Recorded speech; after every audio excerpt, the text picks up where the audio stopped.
Donc je demande à Monsieur le vice-président Ben Abdillah de bien vouloir donner des éléments complémentaires. Merci Madame la Présidente, chers collègues.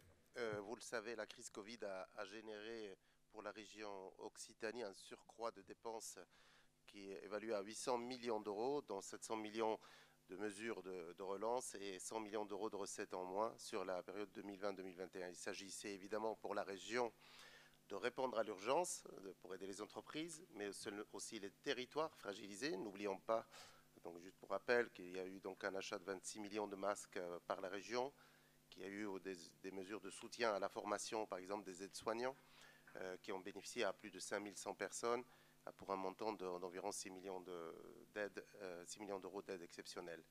Il s'agissait aussi de préserver évidemment les emplois, pérenniser nos PME, et puis nos filières, et notamment nos filières d'excellence, cela a été évoqué par la présidente. Enfin, en sortie de crise, il faut maintenant penser à la relance et poursuivre donc notre modèle économique tout en donnant les moyens à nos PME-PMI de pouvoir investir et à nouveau de s'orienter vers une économie résiliente, durable, qui est aussi un des objectifs premiers de notre région. 580 millions d'euros de crédits qui ont été affectés au titre du plan d'urgence et de relance en Occitanie. Ça représente 65 000 entreprises qui ont été soutenues et ça a préservé près de 250 000 emplois en région pour évidemment des entreprises qui sont tournées vers l'économie durable, résiliente et puis aussi qui investissent dans les emplois de demain et la transformation nécessaire de notre modèle économique. Cela a été dit aussi, parmi les 630 millions d'euros, hein, au global, il y a 280 millions d'euros qui ont été destinés au secteur important et stratégique du bâtiment, avec les travaux, l'accélération de travaux pour soutenir la filière.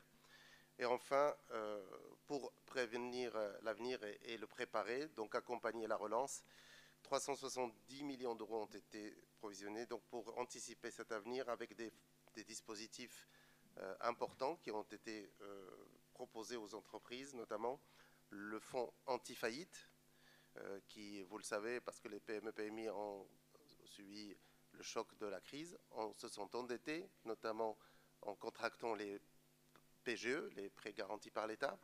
Leurs structures bilancielles souvent sont fragiles et les hauts de bilan sont dégradés.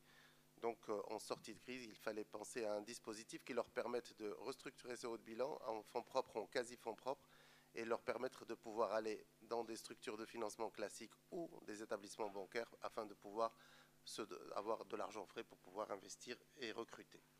Il y a un dispositif que je cite, celui de l'épargne Occitanie, qui va permettre à chaque citoyen de notre région de pouvoir, à partir de 100 euros, investir dans une entreprise de proximité.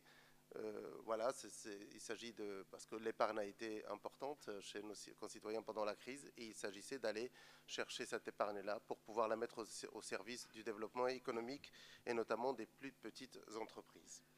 Évidemment, l'Agence régionale des investissements stratégiques qui va nous aider à relocaliser et à redynamiser certaines filières importantes, stratégiques en matière de souveraineté économique. Vous connaissez les secteurs stratégiques pour notre région qui sont l'énergie, la santé, l'alimentation, le numérique et les mobilités intelligentes et durables. Et il s'agit évidemment non seulement d'amener des projets exogènes pour les soutenir et les accompagner avec une offre d'accompagnement complète, mais aussi d'amener des briques manquantes à des filières stratégiques pour nous afin de préparer l'avenir justement en tirant les leçons de cette crise qui vient de passer.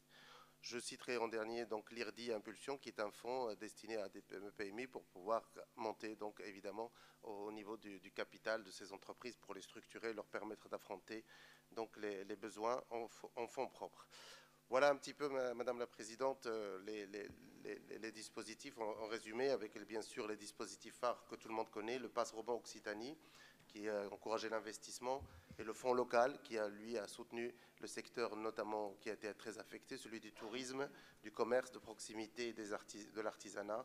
Donc la région, vous l'avez dit, Occitanie a dépensé de manière volontariste, de manière très forte, pour accompagner et sauvegarder accompagner ces entreprises et sauvegarder les emplois. C'est à peu près 28% de dépenses supplémentaires en investissement, contrairement à la moyenne des régions qui est autour de 14%. Cela montre la volonté donc, de la région et l'effort qui a été le sien. Donc je vous invite donc, mesdames, messieurs les élus, à prendre acte du bilan des aides et à la relance de la région Occitanie et je vous remercie pour votre écoute.